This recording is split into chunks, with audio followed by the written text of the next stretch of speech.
What's going on with your world? It's your boy Trey Libra, formerly known as Jacob Israel. In today's video, we're going to talk about why cosigns and validations are not needed in order to succeed in the music business. Some may ask, yo Trey, what is validation?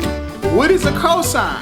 Well, typically a validation or a cosign is when a not so popular artist is discovered by a celebrity or a more popular artist. An example, the popular artist may tweet out their song or, tell the press what they, have in their iPod shuffle or what they're bumping in their car or such. Now, I'm not saying that I'm totally against cosigns and validations and that it's a terrible thing. Because I would love for Lupe Fiasco, Common, Talib Kweli, or any other conscious hip-hop recording artist to tweet my song or music video. What I am saying is it is not necessary in order for the underground or not so popular artists to succeed if they already have an established fan base.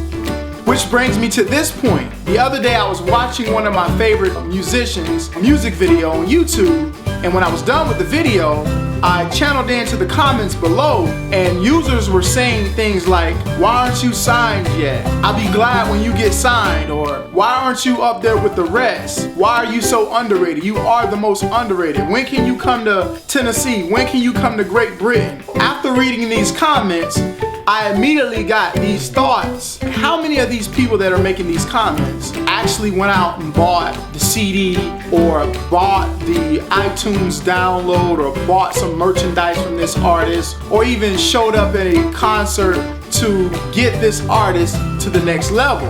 We're in this era where young people, spectators, listeners constantly proving the record companies to be wrong.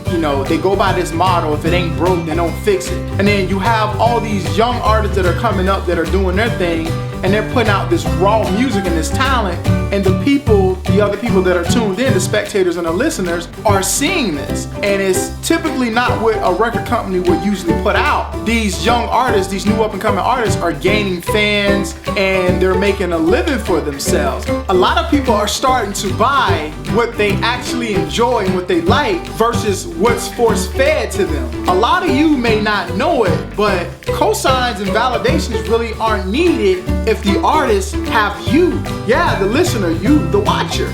You control more of the music in the industry than you actually think. So the next time you probably want to make a comment at the bottom of a not so popular artist, think to yourself, what is it that you can possibly do to take that artist to the next level? Here are a few things that you can probably do to help that artist you like that's not so popular get to the next level. You can retweet, you can share their music, their links, their videos, buy a single from iTunes if that artist have their music available on iTunes, buy some merchandise. Just do your part as a dedicated fan. I'm Trey Libra, and this is why you don't need a cosign.